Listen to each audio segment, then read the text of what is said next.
ถูกคือเนาะคือเราได้คนเคยเห็นนะบ้านอะไรเร็วเดี๋ยวกลางผู้ซีเนาะเอ้ยคือได้เติบที่ทำไมเนาะคือบ้านเราชายโมเห็นบ่เห็นแม่นบ้านเราชายเหรอบ้านเราชายคนหนึ่งบ่คนหนึ่งต้องลงคนใดกันได้วันนี้เดี๋ยวอยู่เกิดเป็นเกิดเรื่องใหญ่อีกแล้วเดือดอีกแล้วบ่เลยเดือดเลยเฮ้ยเอาเดือดมืดนะมึงนะเดือดทำอะไรหักนี้เนาะนะ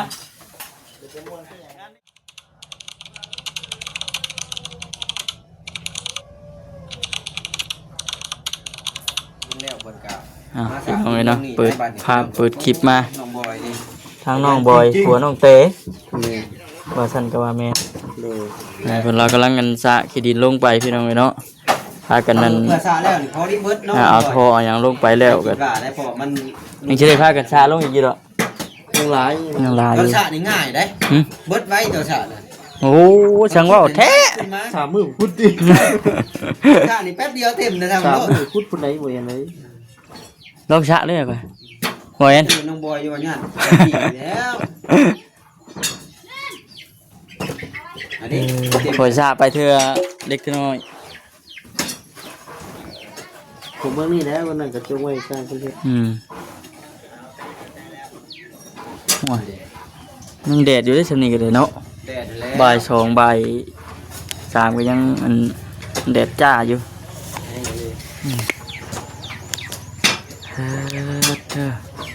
แต่บ่มีชมคนบ่มีญาติอย่างเดียวญาติบ่มีเวียกให้เฮ็ดน้องบอยเราอ่ะดีไรนี่ละ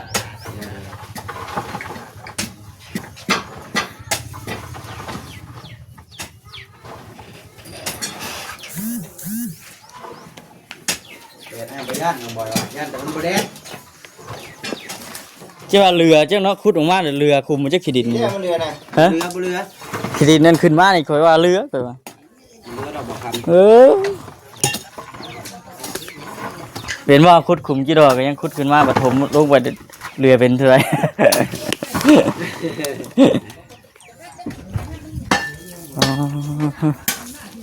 ที่ว่าคุมนี่กว้างลายตึบเกือบเบิดเนาะเดี๋ยวการลงเกือบเบิด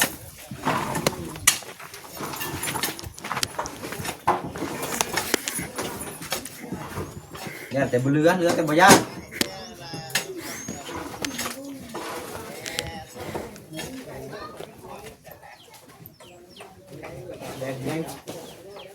เดี๋ยวไปเบิ่งน้องบอยสาวโอ้เต็มเลยช้างจะเต็มไว้แท้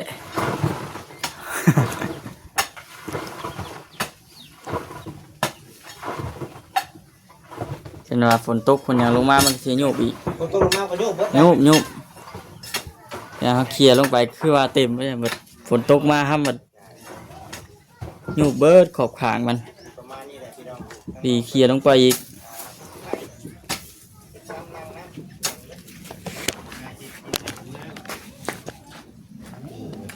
ยังมาเวียนขี้เมื่อไรมาแท้มาแต่เช้า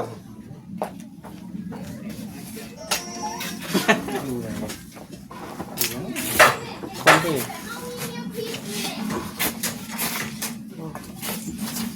โอ้สามัคคีคือพลังกันไปเลยซาลงไปเนาะน้ำสานี่ง่ายเนาะบอกครับเนาะเนี่ยพ่อน้องบ่อยเบิ้งคอยจะชอยเดี๋ยวจะหน่อยจากพอกินเจ้าจับเลยบ่นำจับนี่ฮะง่ายแห้งงับสับตลอดเป็นเหนียวเนาะโอ้นาทีตัวเลี้ยงปลาเนี่ยค่ะลุกมีที่บ้านแกว่าจะรีบมันกล้องไปไหนเด้อจะโอ้เอาอยู่มั้ยบรรยากาศกำยามแรงบอยที่ได้นอนอีกเลยล่ะนี่ ถึงมีเลิศสิ เลยเนาะทางน้องการสะผมก็พี่น้องเลยกับทางท้ายสบายดีพี่น้องเลยเราสบายดีกันพี่น้องFCเมื่อสักครู่ทุกคนพี่น้องเลยเนาะทีมงานเรา คือจะออกอีกแหละนะดิ ผมทอพี่น้องเลย โทษบัตรกลางเด้อ ทางน้องบอยบอกคำ โ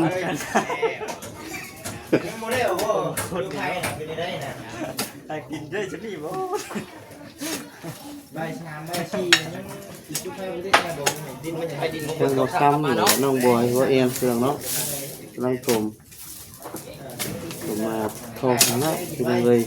เนาะ ตอนนี้ทั้งบ่อแอมและกับบ่อคำเนาะทั้งบ่อแอมบ่อคำกำลังพากันว่าเรื่องบ่อเรื่องมันนี่แค่เอ้าแล้วเลยได้ก็เหตุทำขนาดดำนานี่ปล่อยไว้ในแข้งดูได้ดำนา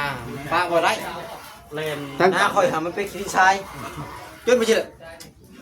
ไปเล่วานบ่วานวานโอเคบ่วานหญ้าลายแห้งเป็นไงบ้างปีนี้ที่บ้านที่เราอยู่ปีนี้ก็ยอดคือเก่ายังบ่ดาบอยู่เนาะมันบ่มีคนเห็นเท่ากันเด้คนน้อยมีแต่3คนนึงนี่น่ะคือของเรื่องนี่น่ะตอนน้องบอยจับคือบ่ออกคอยจับออกโลด ลำรอดบ่ มันอะไร ลำรอดบ่ แม่นน้องบอยเลยตำ แต่ก็ในมิเตอร์ข่อยแล้วว่าร้อนกว่าจับจังไหนร้อนยำนั้น แล้วตักสบายดีที่เบิดทุกคนต่อดูที่2ที่เราที่3เนาะ ที่ว่าเป็นไป ผมคือดู เนาะคือเราได้คนเคยเห็นนะบ้านอะไรลืมแล้วเดี๋ยวกางพูซีเนาะเอ้ยคือได้เติบที่เราไปเนาะ คือบ้านเราชายโมเห็นบ่ เห็นแม่น บ้านเราชายเหรอ บ้านชายคนหนึ่งบ่ คนนึง ต้องลงคนใดกันได้วันนี้เรียกเขาอยู่เเกิดเรื่องใหญ่อีกแล้วเดือดอีกแล้วบ่เลย เมื่อก็เลยเฮ้ยเอาเดือดเบาแล้ว เดือดเบิ้ลมือนะมึงนะ เดือดเบา หักนี้เนาะ นะ จะม้วนที่ไหน งานนี้มีเดือด เพราะว่า เนาะเสียมจุกกับบ่มี เพราะว่าห้อนเลย เสียมนี่ให้เบิ่ง ตอนนี้บาสลี บาสลี เป็นชนีบ่ชีวิตตอนนี้ บ้ามาข้าวโพด แล้วก่อนเดี๋ยวแค่สิได้แล้วพอสิไปว่ำปั๊บเป๊ะพุ่งหรอกคนนะ เป็นบ่เป็นเดี๋ยวนี้นะ อยู่เนาะ สร้างหวยแล้วนอนพักผ่อนมือสร้างหวยก็ได้ที่ได้ป้าสร้างหวยเลย คือว่า เกลียดแป๊บเดียวที่เต็มเลย แล้วปวดหัวบ่ น่าปวดหัว อันเบื้องนั้นเดี๋ยวพ่อใส่หลายเด้อทั้งนั้นบ่เอ็น เท่านี้เอาเท่านี้ บ่เอ็น อะไร เบื้องนั้นพ่อเอาไปย่าเบื้องนั้นนะน้องบอยมาเอาพี่มาเอาพี่ น้องบอยแป้งในโชคเจ้านี่มิตลอดนี่นะ เบื้องนั้นสายพุ่นเบื้องนั้นนะ เพราะว่าท่านั้นเท่าสิท่านั้น เอา เอาดิ น้ำไม่ผ่าน คูณเนี่ยมันสูงจะหน่อยดิเพราะหอมแท้เฮ้ย ไอ้กี่ยังวะ เพื่อให้ยี่บ่ล่ะน้องแต่เป็นเพื่อให้ยี่บ่วะ กินบุอยู่นี่เนาะหิวข้าวไปยากทางไหน บ่มีกินดีๆไรเนาะกินดีห้ามเอาไป คือกินกระเทียมเนาะ ครับกระเทียมเอาไปยังบ่ได้นั่นมาใช่หอมก่อนในที่ทางนี้ที่ เฮ็ดยังวะ เอานั่นเนาะป้าโอ้ยคิดก่อน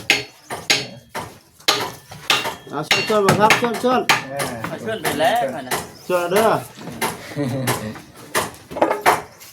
ค่อยหาบหยาบค่อยดึง น่ะ ดึงแห้งนี่มันสิขาด โดยขนาดจะ จะว่าเนี่ยพี่น้องเอ้ยทั้งแม่นนี่สร้างพร้อมบ่แม่นนี่ ยังบ่มีฉาก บ่ ยังไม่ได้หาบอกคือยังไม่ได้มี พยายามถ่าสร้างเจ้าเดี๋ยวตอนนี้ ทางคนคิดท่านอาหาร เนาะ จะพอดีเด้อคำว่าได้นั่นมันก็สร้างเพิ่นก็ได้รับงานหลายเนาะคำว่านั่นหั่นนะ ต้องคุยกับเพื่อนก่อน ต้องคุยกัน เดี๋ยวทำงานทางอื่นน้ำ บ่เอ็นต้องถามทางคนใดต้องบอกคนก่อน ของหน้านี่ก็แล้วกันนี่เนาะ เจ้าสิให้ข่อยถามบ่ ตั้งแต่คนจีนใจ เพราะว่า แล้วก็ได้ มื้อนี่ข่อยก็ไปได้มื้อนี่ไปหา แต่ว่าชาวสมุทรเพิ่นมาแหละเพิ่นว่าราคาว่า แต่มันสามารถให้ได้ก็ตกลงเลยนะเลย แต่ว่าบอกชื่อว่าจันว่าเรามีงานทางอื่นเนาะ ครับผมมีงานที่อื่นก็ให้ประเทศต้นแล้วก่อนทำอะไรกันนะ นี่แต่ว่าเดี๋ยวมือ เล่น ไป จ้ำเล่นกลางไงนะ การสิประมาณนี้เนาะ บัดคุดเอาลงบัดแป๊บเดียวเนาะ บ่เอาซะแต่เอาเบื้องดินเบื้องนี้ลงนะเพราะว่าพวกนั้นเขาสิ ว่าคือเอาไปหาได้ไปหา เพราะว่า นั้น นั้น ได้ เอา กิน เอาสบาย เดียว เล มัน ย จันแม่นอยู่ เจาะเนาะ แบบนั้นไหน เพราะว่าเบื้องนั้นแม่นเนี่ยเฮ็ดเป็นหม้องน้ำเด้ ไว้เจาะเนาะ แม่น แป๊บเดียวได้บ่าวดิมึงไงสิเต็มเลยน่ะ แต่เขาไปหากินยังไปหาเพื่อมือเว้นบัดมากินข้าวเดียว เบิดครับ เบิดชัก หาเงินบัดปีใช้ข้าวเดียวเทียบ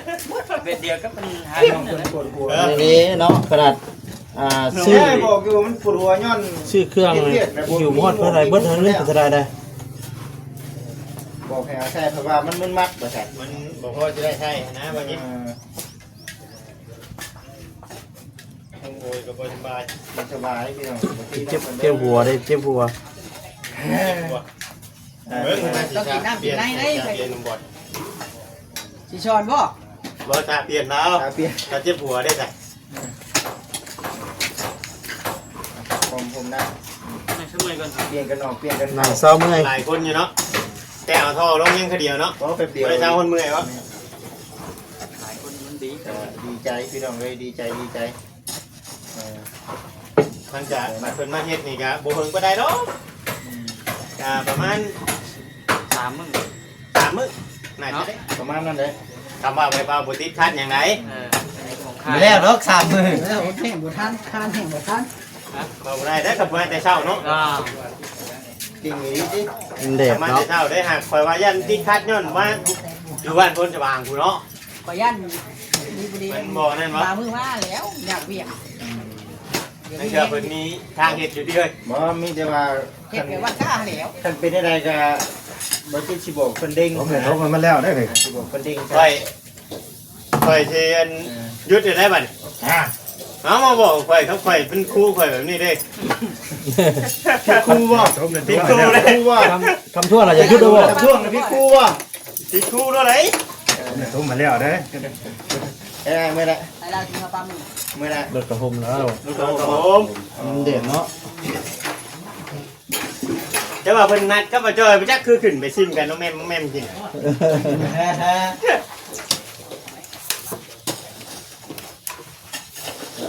จะได้กินสีมือน้องแต่บ่เฮ้ยมื้อนี้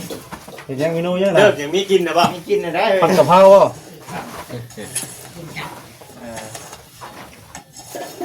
เจ้าว่าอารมณ์นี่เจ้าว่าจะเป๊ะโดนไปจักขี้ดินนี่ เจ้าเบิด เนาะ เกือบเบิด มันบ่คือดินแบบเป็นดินเฮ่นะเว้ย เหลือ มันเป็นครับเป็นแบบดินเฮ่มันสีโค้งๆเด้ เจ้าสิว่าซำไหนนี่น่ะเราก็ขนาดเราขาดเราอันน่ะยังพุดอันน่ะฟาดเองได้ ยอมจ้างไผ่พ่อ แม่นบ่จ้างไปเลย บ่ยอมย่างเด้ บ่ยอมย่างเลย โอ้โหรถปอดนะสิ แต่ก็บอกแล้วใช่ว่ามื้อน่ะว่า ไปเขาเวียงบ่ เอาเรียกได้เลย เออเละมื้อแล้วว่าคนตกไม้รถมันบ้านข้างหน้านี่ว่า เมื่อยกับเนื้อบ่เพียงเด้อ ข แต่ นา ว่า ด มัน ค่ะ หนาวเด้ ข้าวเนาะ คือว่า ผ่านฝนเด้ ข้าแล้วมาตกผลปันขนาดเลย แม่นปากแล้ว ร้อยขวดเดียวนึงเฮ็ด เป็นอย่างเฮ็ดอ้างหมู่คู่จะชื่อได้นะฮะไปขนาดไหน ร้อยขวดเดียวนึงเฮ็ด ที่บ้านจะเป็นสิ เอ้ยหมู่คู่ทีมงานเนาะช่วยกันพี่น้องเอ้ย ตกลงมากันอยู่แก่แล้ว ยังชิอยู่อยู่เนาะ โย โยมโยม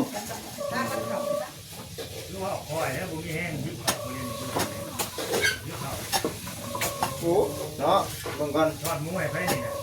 ว่าจักมุ้งแล้วนี่3มุ้งเลยเนาะ3มุ้งเลยข้าวเที่ยงยังบ่ได้กินอยู่น้องเพิ่นพี่น้องเลยพี่น้องเด้อ โอ้เห็นเจ้าร้อนปะ ครับพักผ่อนก่อน พ่อนนะพ่อนนะบ่ พ่อนเลย พรก็ได้ลงร้อย คนแรกคนแรก โอ้โหพี่น้องเนาะซาลงอีกนิดหน่อยก็เต็ม ก่อนเด้อไปกินทอดหมูก่อนพี่ให้เจ้าจังเฮ็ดแล้ว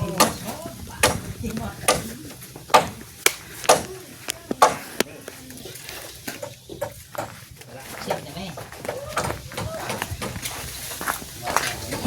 เป็นไงความรู้สึก สบายดีเด้อนะสบายดี ฮ้อนบ่ ก็ธรรมดาอยู่พี่น้องเอ้ยแค่นี้ก็เมื่อยอยู่บ่ข่อยนั่ง เมื่อยเตอะเด้ บ่เบิ่งนั่นน่ะเฮาจงไว้เพราะว่าเพิ่นต้องได้อันนั้นเด้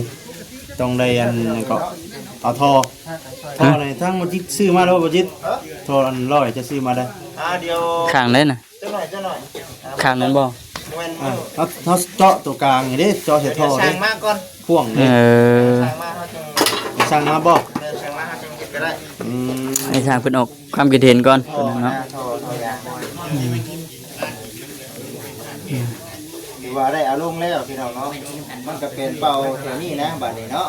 ค่อยกวดค่อยสะลงไป ก็พอดีตอนนั้นก็โจกไว้พุ่นมันสะหมองเฮือนมันเลย เนาะ เนี่ยบ่เซ็นมาได้ว่าเป็นเตอะได้เนาะ มันเปียกบ่น้องบอยมันเปียกแล้วน่ะเนาะนั่นเจ้าน่ะมันเลยบ่ เดินบ่ยอมพักผ่อน อื เนาะ ม ให้ซี่เคยเห็นก่อนผู้ดีงามเนาะ ใช้เวลาขุดเนี่ยก็สิอยู่ในประมาณ4มื้อ 3 มื้อ 4 มื้อติ 3มื้อ4มื้อ เพราะว่าบ่ได้เฮ็ดอดีดอนะ อ่า เฮาฮู้ว่าสร้างงานมา แม่น อยู่แล้ว พากันคอยขุดไปเห็นว่าเฉพาะตลาดของหอยคือสิโดนเติบอยู่อันนี้ทีมงานขุดซอยกันในบ้าน โอ้ยทีมงานช่วยกันจะไปเห็นฮอดทอกคนหลายเด้ พอดีเป๊ะเลยเนาะพอดีวิทย์หน้าดินก็ งามเลยเด้เห็นบ่นี่ จงไว้30เซนแน่บ่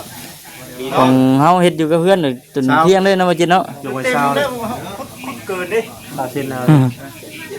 แต่เพื่อนข่อยยัง เที่ยงเลย เที่ยงเลย บ่เห็นเลยนะข่อยน่ะบ่เห็นเลยทอน่ะเฮ็ดไปนี่ก็คักอีก ในเพื่อนน่ะแม่นข้างละ2บ่ บ่3 3บ่อืม อันนี้เพิ่นก็จูดไปนำเอาไปนำเพื่อพวงเป่าเป็น อื ตรง ม ที่ โอ้ยที่เพิ่นแนะนำมาเนาะ เจ็บจวดไปนำเด้อเอาพี่น้องคลิปนี้ก็บ่เวียงก็บ่ว่าลายใหญ่ฮะเดี๋ยวที่จบไปก่อนเนาะ14นาทีเราประมาทสบายดีเนาะ ไปเดี๋ยวพี่น้องเอ้ยบ่ฟังไปสิจบคลิปก่อนจบคลิปคือกันได้อบัดนี้ สวยงาม จักตัวจ้ะ โอเคจ้ะพี่น้องเอ้ยเนาะสบายดีเด้อ